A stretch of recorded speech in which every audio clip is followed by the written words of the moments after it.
ॐ भूर्भुवस्वः तत्सवितुर्वरेण्यं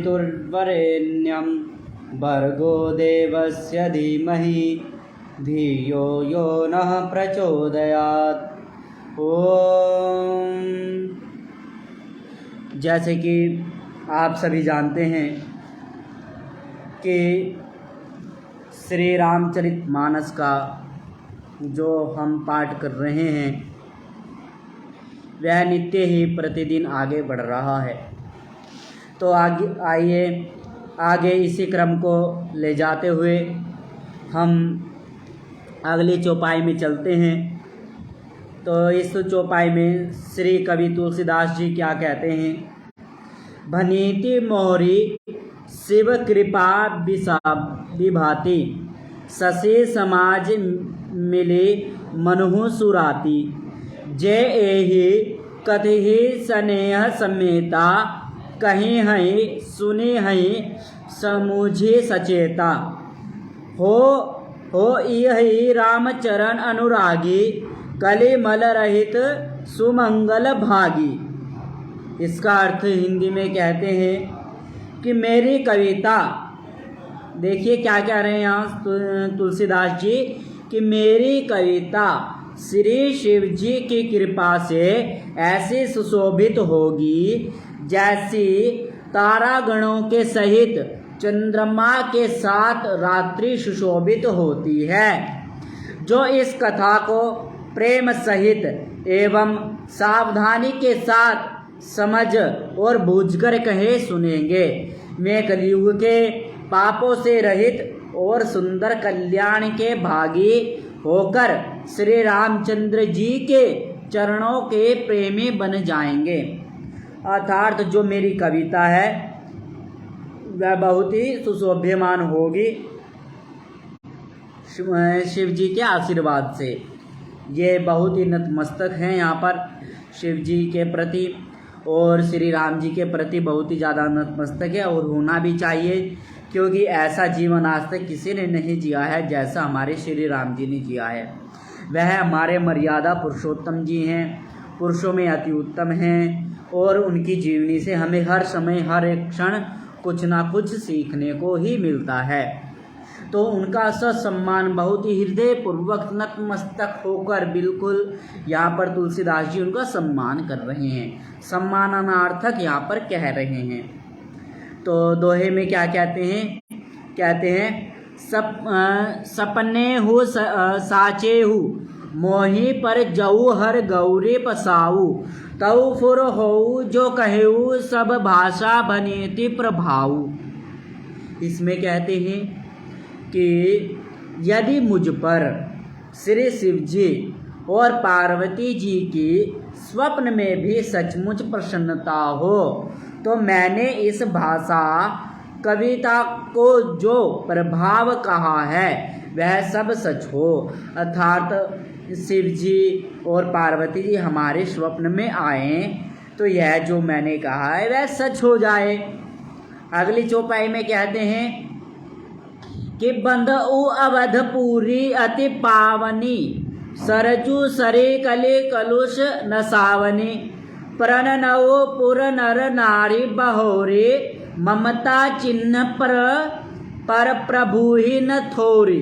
यहाँ पर कहते हैं कि मैं अति पवित्र श्री अयोध्यापुरी और कलयुग के पापों का नाश करने वाली श्री सरयू नदी की वंदना करता हूँ।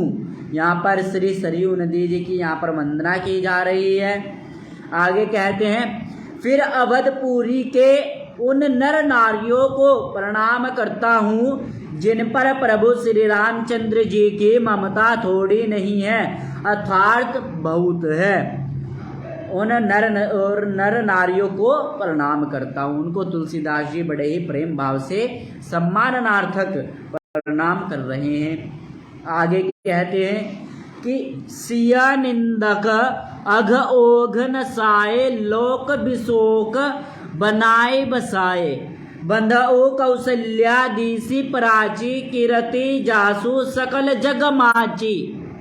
यहाँ पर अर्थ करते हुए कहते हैं कि उन्होंने अर्थात किन्होंने अपनी पुरी में रहने वाले सीता जी की निंदा करने वाले अर्थात धोबी और उसके समर्थक पुर नर नारियों के पाप समूह को नाश कर उनको शोक रहित बनाकर अपने लोक में बसा दिया। मैं कौशल्या रूपी पूर्व दिशा की वंदना करता हूँ। यहाँ पर ध्यान देंगे आप, यहाँ पे कहा है कौशल्या रूपी पूर्व दिशा अर्थात जहाँ से सूर्य उगता है, जिसकी कीर्ति समस्त संसार में फैल रही है। कौशल्या रूपी, यहाँ पर कौशल्या रूपी लिया है इन्होंने, अर्थात उपमा दी है यहाँ पर कि कौशल्या रूपी पूर्व दिशा की मैं वंदना करता हूँ। आगे कहते हैं कि प्रगटेउ जह रघुपति शशि चारु विख सुखद खल कमल तुषारु दशरथ राव सहित सब रानी सुकृत सुमंगल मूर्ति मानी। आगे कहते हैं कर प्रणाम करम मन बानी करहु कृपा सुत सेवक जानी जिन्हें बिरची बड़ भय विभाता महिमा अवधि राम पितु माता।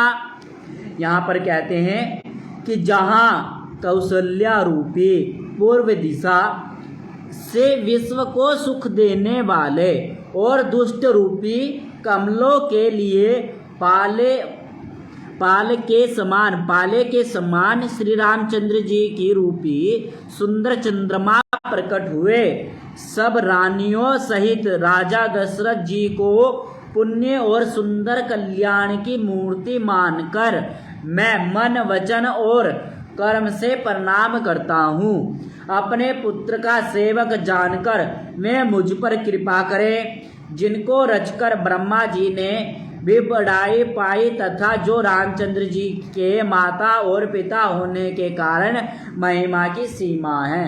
अर्थात वहाँ पर जब श्री रामचंद्र जी का जन्म हुआ, वहाँ पर जो दासियाँ थी उनके जो माता पिता हैं, अर्थात श्री रामचंद्र जी के जो माता पिता हैं, उन सभी से मैं आशीर्वाद मांगता हूँ कि मैं आपके पुत्र का भक्त हूँ, कृपा करके मुझ पर आशीर्वाद बनाए रखें।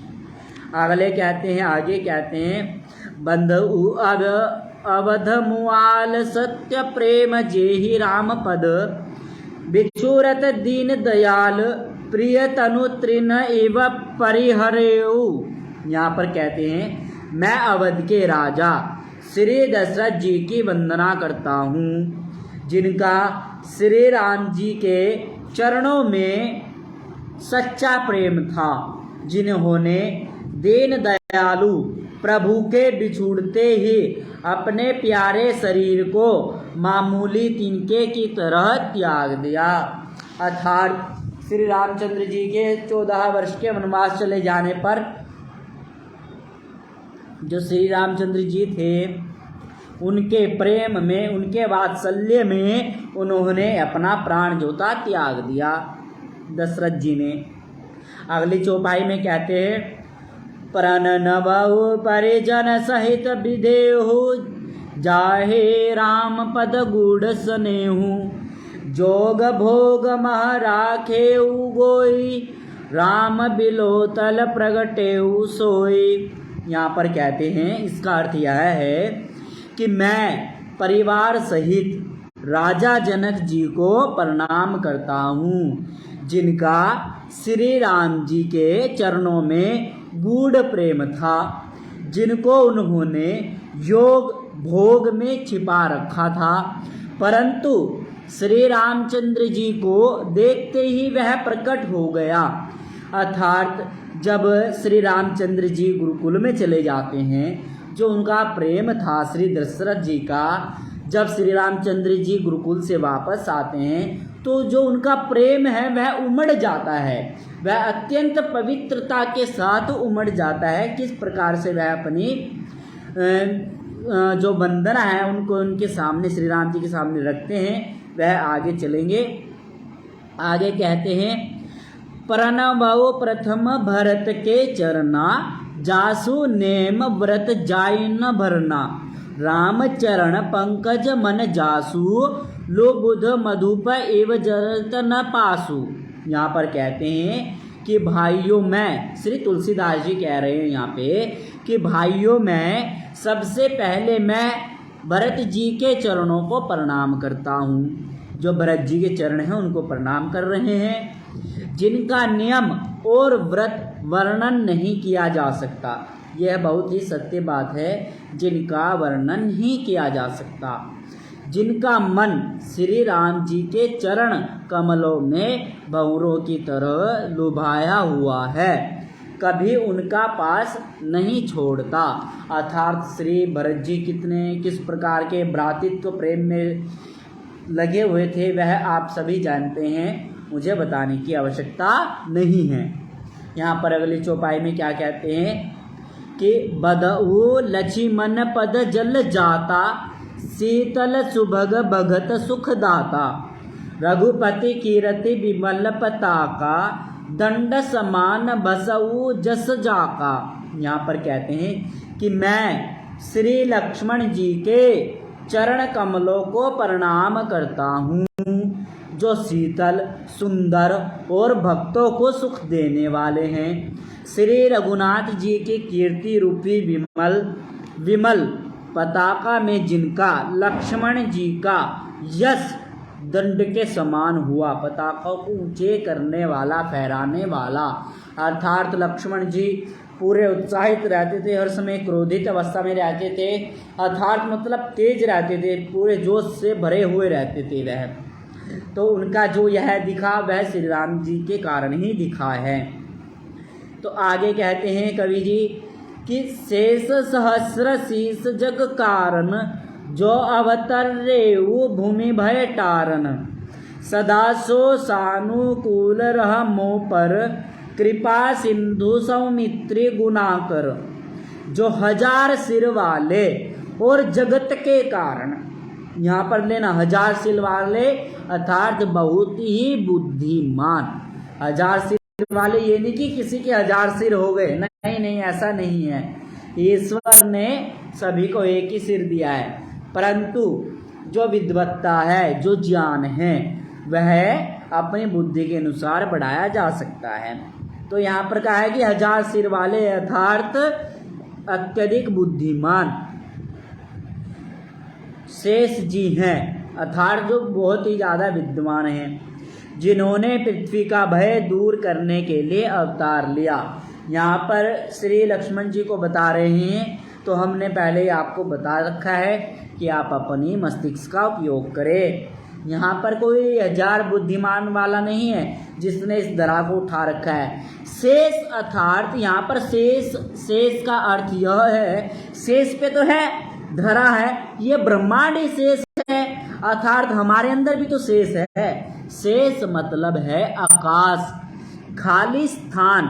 जो खाली स्थान होता है, जो आकाश होता है, उसको शेष बोलते हैं। तो ये हम शेष कहाँ है? सब जगह है। जिस प्रकार से हमने पढ़ा है इलेक्ट्रॉन, प्रोटॉन और न्यूट्रॉन अर्थात सत्व, रज और तमोगुण। तो ये क्या है? अणुपरमाणु हमारे ऐसे गति करते रहते हैं, हर समय ऐसे मिलते हैं, बिछुड़ते हैं, मिलते हैं, बिछुड़ते हैं। हर एक क्षण से भंगुर जो क्षण है उस समय ऐसे मिलते हैं, बिछुड़ जाते हैं, मिलते हैं, बिछुड़ जाते हैं। जो ये मिलना और बिछुड़ना है, इसके जो मध्य में है वो शेष है, वो भी तो शेष है ना। शेष यहाँ पे आकाश को लिया गया है, अर्थात ये जो पूरा ब्रह्मांड है यह शेष से नहीं धारण किया, अर्थात आकाश पे ही है। तो यहाँ पर कोई नाग नहीं है, यहाँ पर शेष है। शेष अर्थात खालिस्तान। तो यहाँ पर कोई अवतार नहीं लेना है कि उन्होंने अवतार लिया, ऐसा कुछ नहीं है। ये आपको नहीं सुनना है। यहाँ पर क्या अपनी बुद्धि लगानी है, मेरी भी मत सुनो, परंतु अपनी तो बुद्धि लगाओगे। संस्कृत तो पढ़ोगे, व्याकरण पढ़िए, वहाँ पर अमर कोश में जाइए।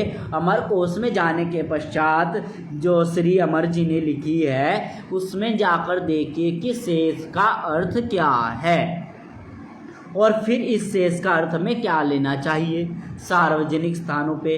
उसके बाद आप महाभाष्य में जाइए, वहाँ पर लिखा है लौकिका नाम वैदिका नाम च, और लिखा है वहाँ पर कि जो वेद में जो पद प्रयुक्त होते हैं वह क्रमशः यथासंख्य प्रयोग होते हैं, परंतु जो लौकिक ग्रंथ है या लौकिक में जो प्रयोग होते हैं वह क्रमशः नहीं होते।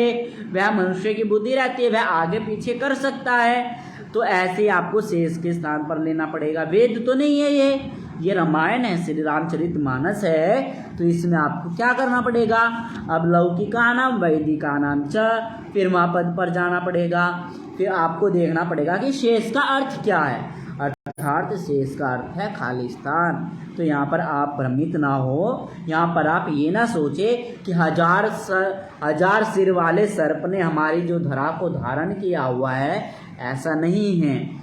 वो सिर्फ केवल यह है, ये जो सृष्टि है, ये जो ब्रह्मांड है, पूरा ब्रह्मांड, आकाश गंगा इत्यादि सब मिला के सभी जगह शेष है, आपके चारों तरफ शेष है, हर एक स्थान पर शेष है, तो शेष सब जगह है, यहाँ पर आप भ्रमित न हो। आगे लिखा है इन्होंने, वे गुणों की खानी कृपा सिंधु सुमित्रानंदन श्री लक्ष्मण जी की मुझ पर सदा प्रसन्न रहे। तो यहाँ पर बस ये लिख सकते हैं कि ये लक्ष्मण जी को नमस्कार कर रहे हैं, परंतु आप ये ना लें कि कोई शेष पर ये धरा है, नहीं, ऐसा कुछ नहीं है। हाँ, शेष नाग पर नहीं है, शेष पर तो है, शेष तो खालिस्तान है, उस पर तो है, परंतु किसी ने इसको टिकाया हुआ नहीं है। ये गपोल गल्पित बातें हैं, इस पर ध्यान ना दे। ये कवि हैं, वो तुमने सुना है कि जाना पहुँचे रवि वहाँ पहुँचे कवि, कवि कल्पना करता है, और बस श्री तुलसीदास जी कल्पना कर रहे हैं, तो उनकी कल्पना का केवल आनंद लीजिए। जो सत्य है सिर्फ उसी को ग्रहण किए और असत्य को छोड़ दीजिए। आगे कहते हैं कि प्रणबऊ एवन, यहाँ पे लिखा है पवन कुमार खल बन पावन ज्ञान घन, यहाँ पे ज्ञान, ये देखिए ज्ञान यहाँ से लिया गया है, अर्थात अवध भाषा में जो अप्रयुक्त हुआ है वहाँ पे ज्ञान है, ये यहाँ पे शुद्ध है, ये यहाँ पे शुद्ध है, ये अवध भाषा का ज्ञान है, ना कि संस्कृत भाषा का ज्ञान। परंतु आज सभी लोग क्या करने लगे, अवध भाषा के ज्ञान को संस्कृत वाले भाषा के ज्ञान से जोड़ने लगे, जिससे भ्रमता फैल गई।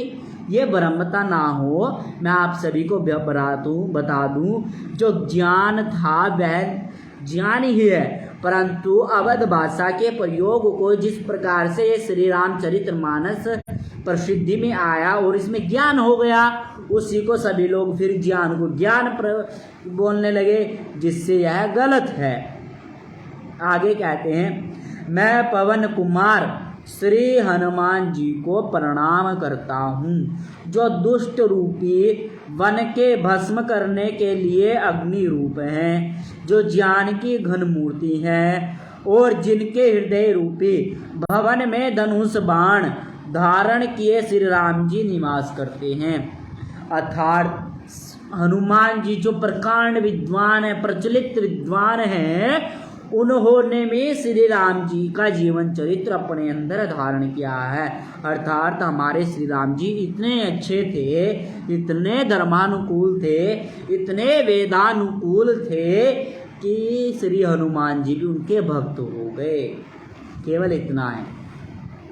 अगली चौपाई में कहते हैं, कपिपति रीछ निशाचर राजा अंगदादि जे किस समाजा, बंधु सबके चरण सुहाए, अधम शरीर राम जिन्ह पाए।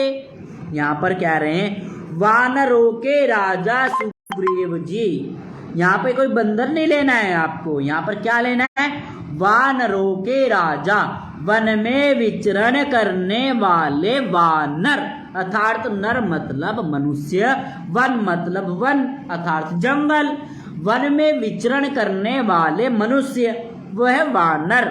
वन में विचरण करता है जो, वन में वने विचरति यस्य स वानरः, वन में विचरण करता है जो वह विचरण कर रहा है वन में, वह वानर।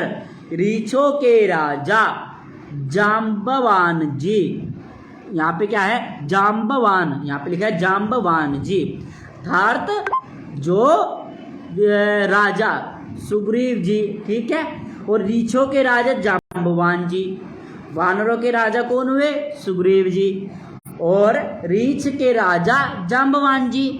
आगे लिखते हैं कि राक्षसों के राजा विभीषण जी, अर्थात राजा हुए हैं ना इसलिए, और अंगद जी आदि जितना वानरों का समाज है, सबके सुंदर चरणों की मैं वंदना करता हूँ, जिन्होंने अधम अर्थात पशु और राक्षस आदि शरीर में भी श्री रामचंद्र जी को प्राप्त कर लिया। अर्थात जो सुग्रीव जी रहे और जो जाम्बवन जी रहे, उन्होंने भी, और जो हमारे विभीषण जी है, उन्होंने भी क्या किया, उनको धारण कर लिया। क्यों? क्योंकि जो वेदानुकूल चलेगा, जो धर्मानुकूल चलेगा, उसको पूरा संसार धारण करेगा। इसलिए मैं अभी आप सभी से कहना चाहता हूँ, आप लोग वेदानुकूल चलिए, आप व्याकरणानुकूल चलिए, आप संस्कृत अनुकूल चलिए, तभी जाकर आप लोगों की भी ख्याति श्री राम जी, श्री कृष्ण जी, श्री दयानंद जी, श्री महर्षि दयानंद जी के अनुसार ही आप सभी लोगों की ख्याति हो जाएगी।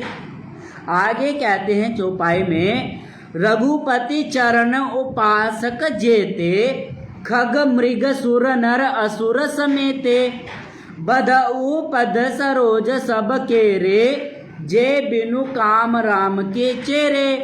यहाँ पर कहते हैं, इसका अर्थ कहते हैं कि पशु पक्षी देवता मनुष्य असुर समेत जितने श्री राम जी के चरणों के उपासक हैं, मैं उन सब के चरण कमलों की वंदना करता हूँ, जो श्री राम जी के निष्काम सेवक है।